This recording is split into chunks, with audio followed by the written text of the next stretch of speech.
सपना एक बहुत ही सीधी सादी और पढ़ने में बहुत ही होशियार लड़की थी। वो हमेशा अच्छे नंबरों से पास हुआ करती थी। उसका सपना डॉक्टर बनने का था, इसलिए वो बहुत मेहनत करती थी। माँ, मुझे सुबह जल्दी उठा देना, कल स्कूल में टेस्ट है।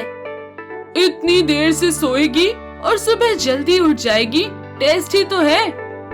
नहीं माँ, मुझे टेस्ट में भी फर्स्ट आना है।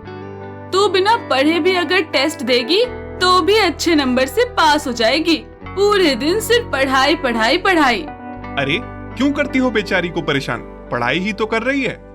माँ, मुझे डॉक्टर बनना है और डॉक्टर यूं ही नहीं बना जाता। सही तो कह रही है मेरी बेटी, डॉक्टर बनने के लिए बहुत मेहनत की जरूरत पड़ती है। डॉक्टर बनकर समाज सेवा जो करनी है, इसको उठा देना, इसको जल्दी, टेस्ट की तैयारी करेगी। तुम बाप बेटी के बीच में मैं ही बेवकूफ नजर आती हूँ। ठीक है, सुबह जल्दी उठा दूंगी और चल जल्दी से सो भी जा। नींद पूरी नहीं होगी तो टेस्ट में नींद आएगी और तैयारी बेकार हो जाएगी।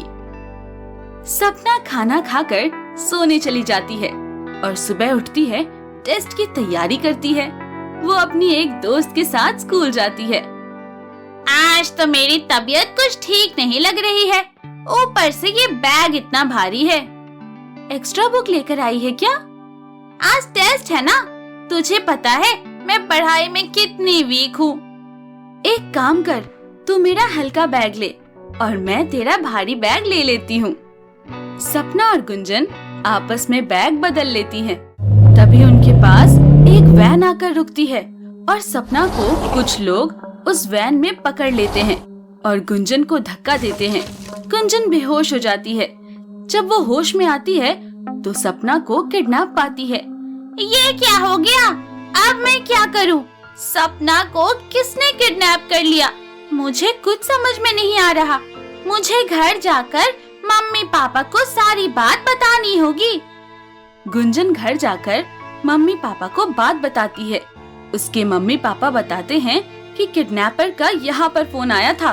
वो तुमको ही किडनैप करना चाहते थे, पर उनको एक बैग की पहचान थी, जिसकी वजह से सपना को किडनैप कर लिया गया है।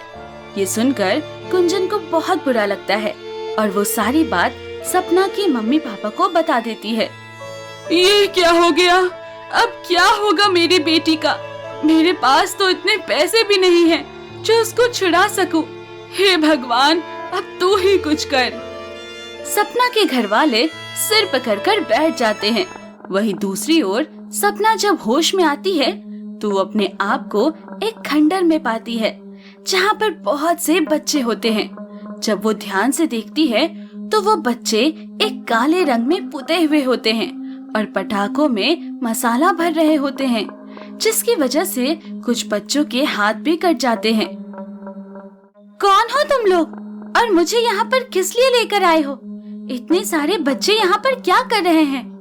जो ये बच्चे कर रहे हैं वही तुझे भी करना होगा, और इतने सारे सवालों की झड़ी लगाने की कोई जरूरत नहीं है। तुझे भी इन्हीं की तरह पटाखे बनाने होंगे दिवाली के लिए। बिल्कुल नहीं, छोड़ दो, हम लोगों को जाने दो। तुम जानते हो कि तुम क्या कर रहे हो? हमें मत सिखा कि हमें क्या करना है और क्या नहीं। ये जो भी कर रहे हो गलत कर रहे हो, उसका भुगतान तो तुम्हें करना होगा। चुपचाप बैठकर इन बच्चों की तरह पटाखे बना, नहीं तो तुझे अपनी जान से हाथ धोना पड़ेगा। सपना उन बच्चों के साथ पटाखे बनाना शुरू कर देती है, पर धीरे धीरे वो उन बच्चों को निकालने की योजना भी बनाने लग जाती है। वो एक खुफिया दरवाजे की खोज कर लेती है, जिससे वो उन सभी बच्चों को सुरक्षित बाहर भेज सके। एक दिन वो इस योजना में कामयाब हो जाती है और सारे बच्चों को वो बाहर भेज देती है। अंत में वो रह जाती है। आखिर तुम अपनी हरकतों से बाज नहीं आई ना? तूने इन सारे बच्चों को यहाँ से भगा ही दिया, अब तेरा बचना मुश्किल है। मुझे अपनी फिक्र नहीं है, बस खुशी है तो उन बच्चों को घर वापस भेजने की। अब मरने के लिए तैयार हो जाओ। सपना मौका पाकर नीचे पड़े एक पत्थर को उठा लेती है और प्रशांत की तरफ फेंकती है। वो पत्थर प्रशांत के सिर पर जाकर लगता है और प्रशांत की गोली सपना के सीने पर लगती है। सपना और प्रशांत वहीं पर मर जाते हैं। सपना चुड़ैल बन जाती है।